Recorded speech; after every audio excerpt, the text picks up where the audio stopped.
if you look at um, the parts of the word that make up accept, you've got the a and the sept bit, CEPT, and at the beginning of a word often denotes an approaching, a moving towards something, and the sept part denotes some quality of holding, like you have a crown and a scepter, something that's held. So if we look at the word acceptance from this perspective, it means towards and holding, and that might seem a little different from some of the usual ways that acceptance gets defined, as maybe something passive, or having a quality of perhaps non-engagement. And actually, if we look at it in this way, it's something quite different from that. It's actually this maneuver, if you like, moving towards and holding. So what is it that we're moving towards and holding? Well, perhaps not surprisingly, this being a mindfulness session, the answer to this is the present moment. And this is also important because acceptance in the sort of the ways of seeing it where it becomes something passive or non-engaging sometimes can imply that we just kind of give up, we accept things as they are, and resignation, if you like. I've accepted it. And actually, in mindfulness training, acceptance is the first step.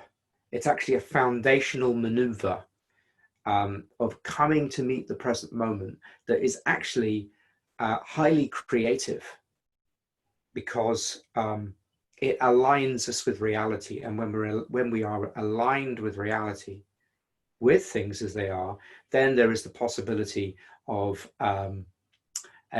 emergence happening, of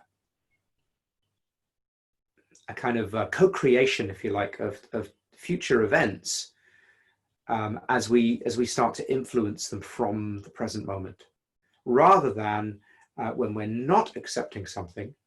And maybe this is a bit easier to understand. Well, we know what non-acceptance means. It's a resistance to the present moment. So, if you look at it in terms of a river flowing, we've got flowing with, aligning with reality, and then resisting, which is building a dam. And it takes quite a lot of work to keep a dam in place. And if we are putting our energy into keeping the dam in place, when the water is continually flowing against it, then there's not going to be a lot of spare energy around for something more creative. Carl Rogers, the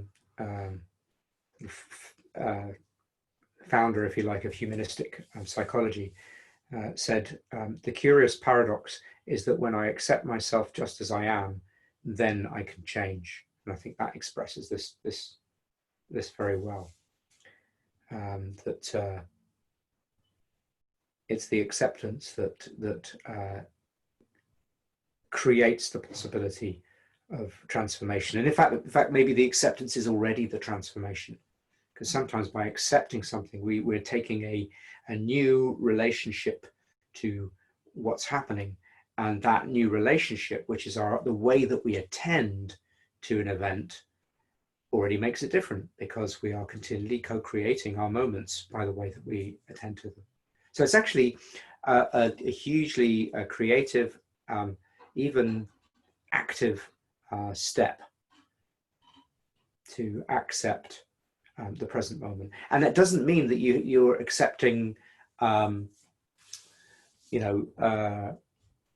fact, it's impossible to accept what's happening in the future because it's not here yet. And it doesn't mean also that we have to like everything. So accepting something doesn't necessarily mean having to like it. Um, and it also doesn't mean that we are putting up with, let's say, you know, somebody's bad behavior or abuse of some kind. Of course, if something difficult is happening for us, then it may be valuable to accept the present moment of that happening as the ground of then finding creative ways to deal with it. But that doesn't mean that we're accepting that kind of anything goes. That's also not what acceptance means.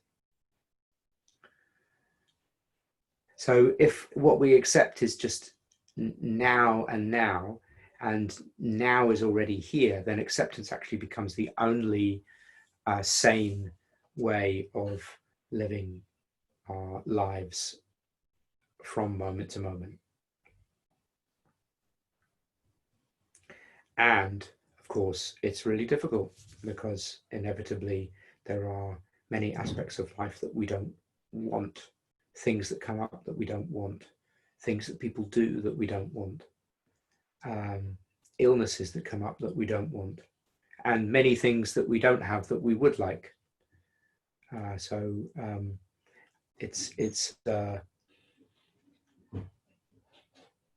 in another way, as being the most obvious thing to do, it's also one of the most difficult attitudinal shifts to make. And so actually there's a little bit of a sort of a bit of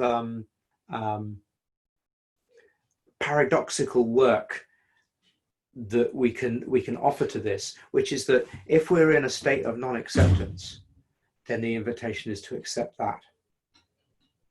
And so if we can accept non-acceptance, which means, you know, when resistance comes up, when we really don't want something to be happening, when we find ourselves pushing and grasping for something else or pushing what is here away, that if we can recognize that if that is coming up in the present moment as an automatic part of our experience, and then if that can be included, then acceptance is still present. So there's a kind of a sort of meta acceptance, a bigger acceptance. So whatever it is that's happening, the more space we can offer it, the more accepting we become. And the more space we can offer it, that also creates, you know, we can also then move in that space perhaps more creatively.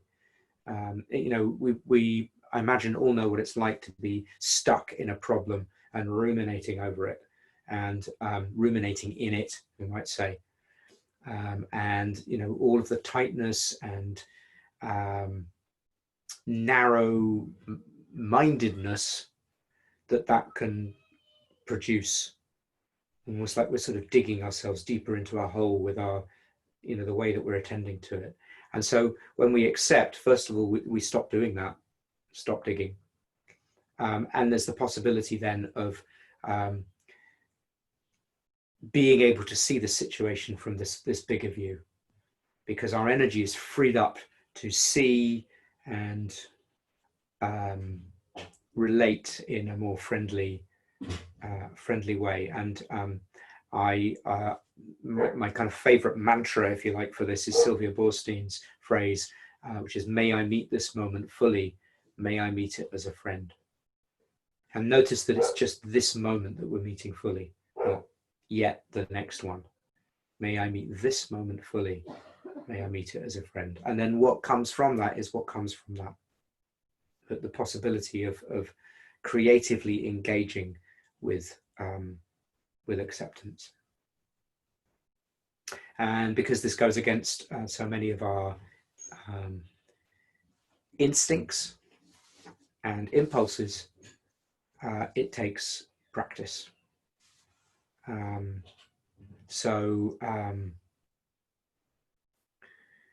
Meditation can be a way of tapping into this bigger acceptance while also cultivating the patience to pass through the stages of non-acceptance that are part of working with difficulty, to allow those stages to unfold.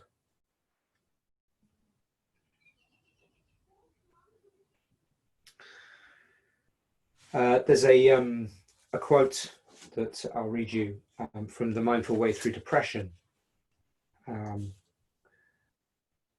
which speaks to this rather nicely. It's this: when we stop trying to force pleasant feelings, they are freer to emerge on their own. When we stop trying to resist unpleasant feelings, we may find that they can drift away by themselves. When we stop trying to make something happen, a whole world of fresh and unanticipated experiences may become accessible to us. So by aligning ourselves with reality, with acceptance, we actually open ourselves up to a bigger world, a world of possibility. So rather than resignation, actually, acceptance brings possibility. There's no guarantee of what that will be, what that will unfold as, and that's part of the accepting, that we're not fully in control of what's going to happen next. But that was true anyway, before we accepted the moment. But it does give us the best chance of engaging with now and meeting it in such a way that we are able to flow with it in skillful ways. Wherever it ends up taking us, we might at least have some agency within that.